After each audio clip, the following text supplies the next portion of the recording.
Have on the line with me Jeffrey of vactruth.com. How are you doing today, Jeffrey? I'm doing excellent, Chris. How are you doing? Having a great day. I'm glad to have you on again for a short interview. Just wanted to see what's going on with the Vac Truth website. I know you've been getting a lot of people taking a look at the website, and what's the newest information out there that you might want to let some people know about? Sure. Well, thank you for asking, and thank you for having me on, Chris. Um, I think kind of start off with, I know we did, I know we did a piece on that Rand article that we put out a few weeks ago. That's always interesting, but as of late, probably the biggest news is that they are testing the H1N1 vaccine, and they're doing it actually here in our own backyard in Denver. And interestingly, I was able to get a hold of a few people that are actually conducting the study, and they're not actually going to be doing any neurological testing before and after this vaccine, and it's being conducted by a neurologist.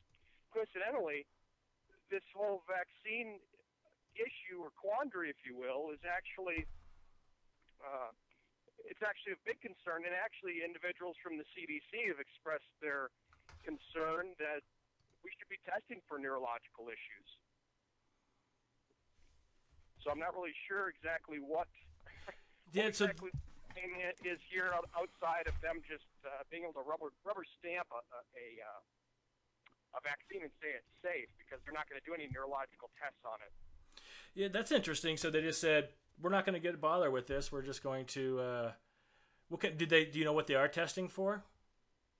Well, they're testing blood. They're doing 5 blood draws, and what they're going to be testing for is to see if the immune response to that vaccine is within the proper limits. Of course, they wouldn't elaborate on what that meant. But isn't it interesting, though, on their own website and their own flyers, they say that they're going to be doing a safety monitoring for 13 months. That well extends into next year and way beyond our flu season this year.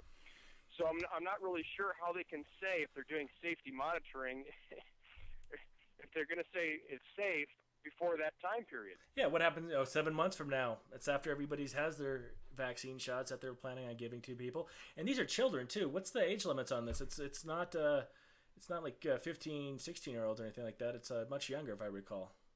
No, no, it's 3 to 8. It's 3 to 8, Chris. And interestingly, there's a report that comes out every week by the CDC. It's called the MMWR. It's the Morbidity and Mortality Weekly Report.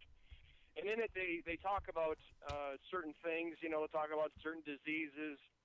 Interestingly, the recent one that was put out was on September 4th, 2009, and they talked about surveillance for pediatric deaths associated with the 2009 pandemic influenza A, H1N1, virus infection in the United States, April through August.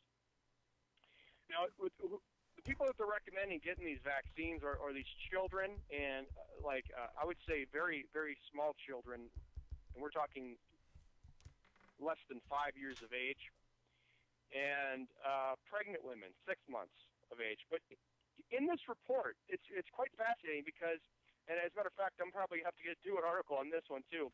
It's just amazing because the things that the CDC says that we should be concerned about as far as age groups prior to this one actually coming out was, well, we need to be concerned with the infants and the pregnant women. But in this report, it volumes. It speaks totally. It tells a totally tale. It shows that the children that did die, I think there was 36 children that have died from the H1N1 so far. Okay. The ones that have died have had a chronic medical condition, and in almost all of the cases there, they didn't have any they didn't have any invasive bacterial co-infection. In other words, another infection on top of this H1N1, but they suffered neurological disorders like a cognitive dysfunction, palsy, scoliosis. I mean, all sorts of crazy stuff, right? So these weren't healthy kids to begin with. Secondly, the people that did die, or the children that did die from this, had a bacterial co-infection like MRSA. That's that's With, like the superbug that you hear about, the super staph infection. so they possibly got that. Those are usually you get those kind of things in hospitals. If I understand that right, I'm not an expert on that, but most of those superbugs are being passed actually in hospitals themselves. Maybe when they went in, they caught it there. That's a possibility. I mean, we're speculating now on that, but or at least I am.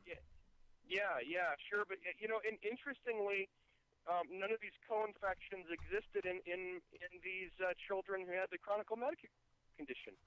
Hmm. And to top it off, they didn't review any of the medical records, any of the medical examiner reports, or any of the death certificates on this. So, in the age group, half of these children were beyond the age of 5. They were beyond the age of what the CDC has recommended to get these vaccines. So I think there's a lot of confusion maybe on the CDC's part.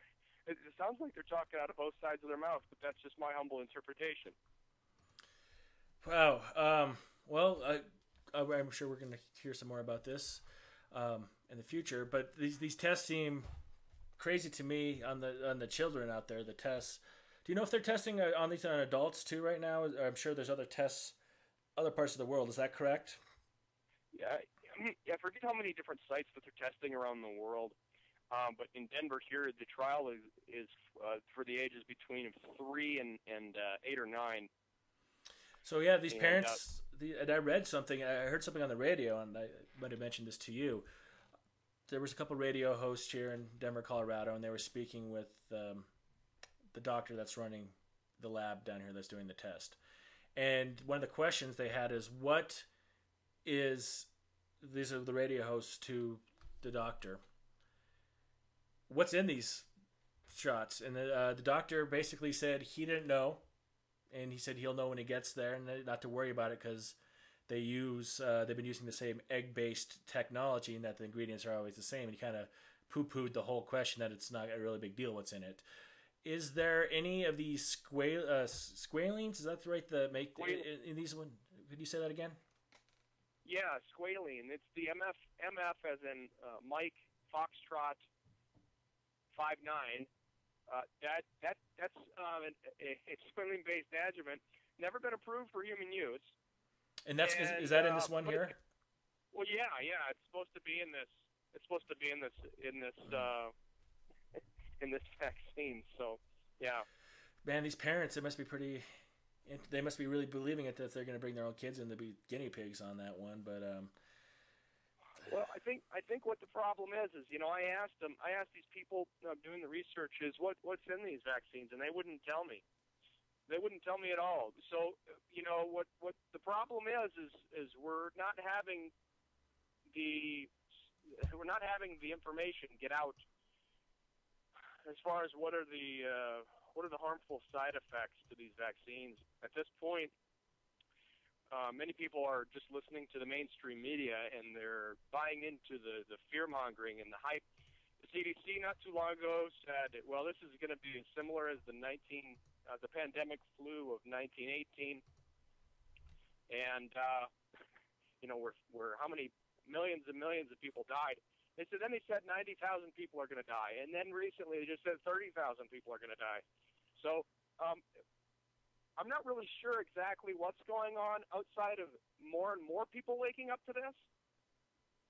And if people had just understood, they take a virus and then they use it as the stock, or in other words, that's what they grow everything on, and that's what they put in the vaccines. But guess what? If it's viral and it mutates, that vaccine isn't going to be any good. In most cases, it does do that. But here's what they do, Chris, and this is the concerning part. You can actually, there's an article on Mercola. There's actually another website or an article on my website where they actually talk about what is called priming the population. In other words, they release this stuff into the wild, if you will, or into the human population prior to any vaccines being produced, so they can kind of see what's going to happen with it. It's in their own documents. I can't make this stuff up. Well, you have quite a bit of information out there again, and I have your website up there. I encourage everybody listening to this to visit the site, bookmark it, subscribe to the RSS feed, and keep in touch.